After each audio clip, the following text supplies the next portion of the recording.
My name is Daniel Voth, and this is my review of a professional journal article for Read 884 Literacy Development. I read an article or a study called Teacher Effects in Early Literacy, the Development Evidence from a Study of Twins. It was done by Brian Byrne and William J. Coventry of the University of New England, Richard K. Olson and Sally J. Wadsworth of the University of Colorado, Stefan Samuelson, Linköping University and Stavanger University, Stephen A. Petrill, Ohio State University, Eric G. Wilcutt, and Robin Corley of the University of Colorado. I found it in the Journal of Educational Psychology, 2010, volume 102, number 1, pages 32 and 42. And there is a working link of where you can find the article. It was an interesting article. It's a little bit over my head. I didn't understand everything in it, but I think I got the gist of it.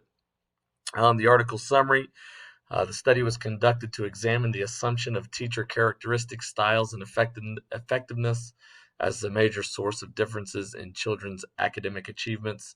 In this case, they chose early childhood literacy. They study conducted in early literacy achievement. They compared two sets of twins, one set of twins in the same class with the same teacher, and the other set in separate classes with different teachers in different areas of the world. I believe the article said one set of twins was in Colorado, and the other set of twins was in England. They found that the same class correlations were higher than different class correlations by an estimated 8%, and I'll get into that in the conclusions. This was deemed non-significant teacher effect due to the amount of differing factors and limitations of the study to draw out some of the educational implications. The classroom implications, I think we all know that teacher classroom effects are real, and it kind of pointed that out. However, I don't think they liked their conclusions. They thought that their number would be higher based on classroom effects and teacher effects, but they just didn't get that.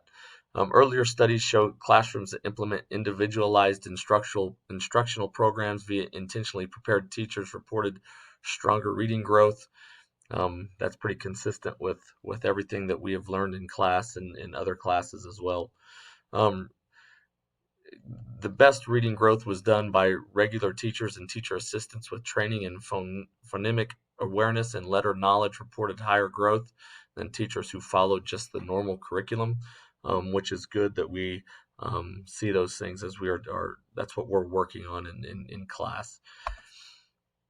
Continued classroom implications. There are too many factors that can and do affect children's literacy growth. We've talked about some of those in class as well. Children's reading and spelling skills are partly genetic. That was something new that I wasn't fully aware of. That was something that I guessed, but I've never seen that in a study.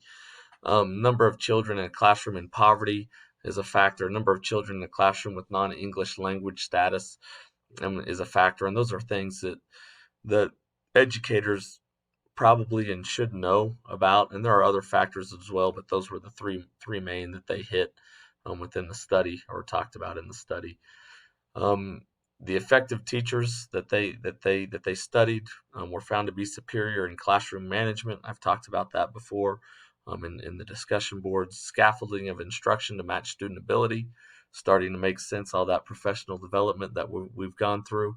Encouragement of self-regulation by students, and connections to readers that made across the curriculum, basically building relationships with students, finding out what they're interested in, and making those connections cross-curriculum to help them read and find strategies that help individual students.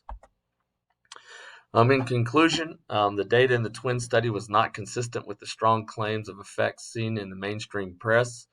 However, findings are consistent with other estimates seen in research literature measuring teacher classroom effects on student achievement. So what I take from that is the assumption of the popular press puts too much emphasis on teacher effects and classroom effects. However, they kind of blow it out of proportion. Okay, those effects are important.